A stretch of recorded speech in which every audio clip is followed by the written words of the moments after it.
7h39 sur Europe 1, l'heure de la Toucham, le regard de Bertrand Chameroy sur l'actualité. Bonjour Bertrand. Bonjour Mathieu, à la veille des vacances, je ne vous cache pas que j'ai la pression concernant le contenu de cette chronique. Ce matin, j'avais envie de frapper fort avec une info feel good, mais qui envoie, histoire de marquer le coup.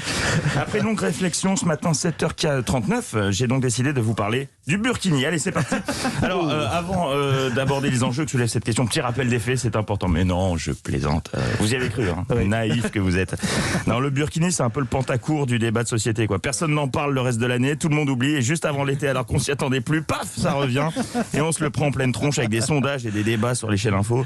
Ceci dit, en contexte de pandémie, reparler du Burkini, c'est un signal positif. Ça veut dire qu'on est en train de sortir de la crise sanitaire. Si on a du temps à perdre avec ce débat, c'est que ça va mieux.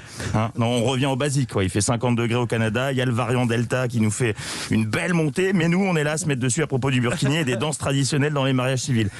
C'est un petit côté monde d'avant, c'est sympa.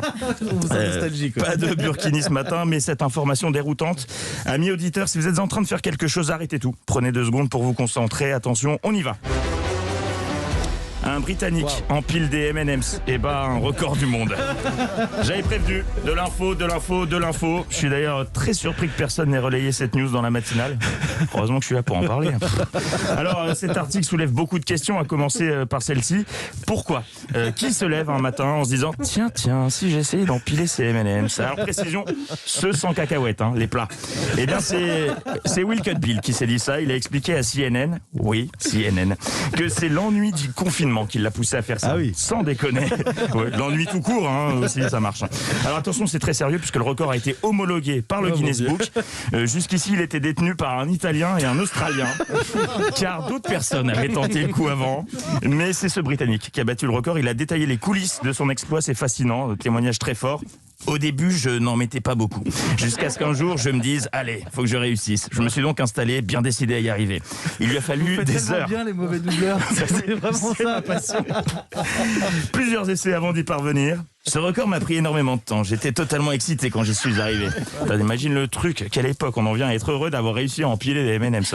Et le champion envoie un message d'espoir à tous. Si vous vous accrochez, vous trouverez un moyen d'y arriver. Alors je sens que vous êtes fébrile, vous vous dites qu'il manque une info dans ce papier passionnant. Vous vous demandez, mais combien diable a-t-il empilé de M&M's pour battre un record ? 5.